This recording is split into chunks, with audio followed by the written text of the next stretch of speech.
Are you ready?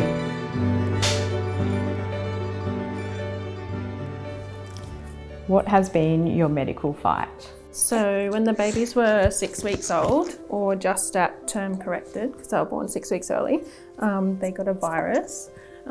Because their bodies were so little and immature, their central nervous system basically couldn't breathe at the same time as fighting off the virus. So, crying already. Yeah, they had to be in ICU on ventilators while they got better. Yeah. I have Williams syndrome, ADHD, Chiari malformation and ARTHID. He was born quite unwell and quite underweight, so our medical journey started from birth. Each step seems to be a new journey for us in terms of medical things, and at the moment he's fighting pretty fit. We're actually going home from Gympie to Wandai, where we live, and we're just about 11 k's east of Gympie. That's where it happened. We had the accident, turned over 4 times and the airbags didn't support at all. Even though we went through a gully and took the wheels back under the car. And 3 blokes helped me out of the car, and as I went down the back of the car, the bottom of the car seemed exhaust and all the bottom. All I could see was June's ankle sticking out and a sandal, and I thought she'd lost a leg. And it was frightening, very frightening. What has been your toughest challenge? I suppose the toughest challenge is just getting to find out exactly how long it's going to take, when we're going to be able to get home. Because they were born early, we'd only been home for 3 weeks after a 3-week hospital stay already. So to be separated from babies again was a bit upsetting. Yeah, I would say that was the toughest challenge. When I first got my feeding tube, I was so uncomfortable.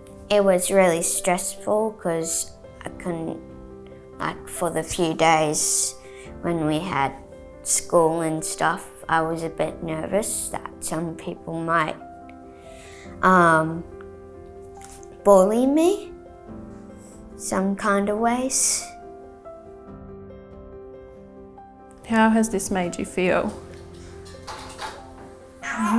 Terrified of germs. Just that you really never know what's around the corner, and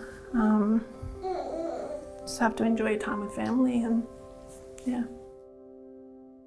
How has Wishlist supported you? Well, I've said it many times. It's the best support you can ask for, because it's just there. It doesn't matter what you want, they will fix it.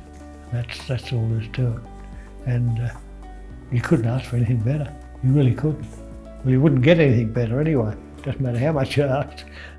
After being admitted to quite a few hospitals over the years, Wishlist provide the beds that we can sleep in, the quiet room where you can go and just have 5 minutes out if you can. Just those distractions when procedures are happening with the clown doctors or the interactive activities they've got there definitely make our stay a little bit easier. So whilst the babies were in ICU, we were able to stay in the parents' retreat. I was comfortable knowing that they had a nurse with them, and I was able to go off and get some pretty solid rest too. Probably actually was resting better than I had been prior. Okay, pick up the next card. What would you like to say to the people who donate to Wishlist? Thank you very much. It's been helping a lot of people, when they don't get a lot of money. It's been really helping those kids, and for all the parents, thank you very much.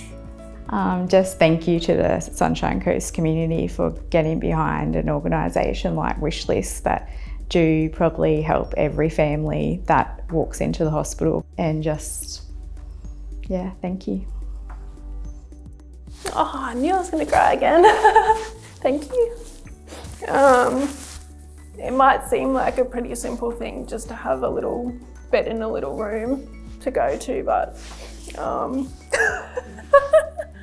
hello. It truly makes a difference. to have that space to go to in such a traumatic time. People donating should be proud that they have donated to something like this, and it's just, you know, it needs more support, it really does. And the thing is, it should get it, because it's one of those places that really look after you and look after the people that really need this looking after. Was that all right? Were you nervous, mate? I could tell you were nervous.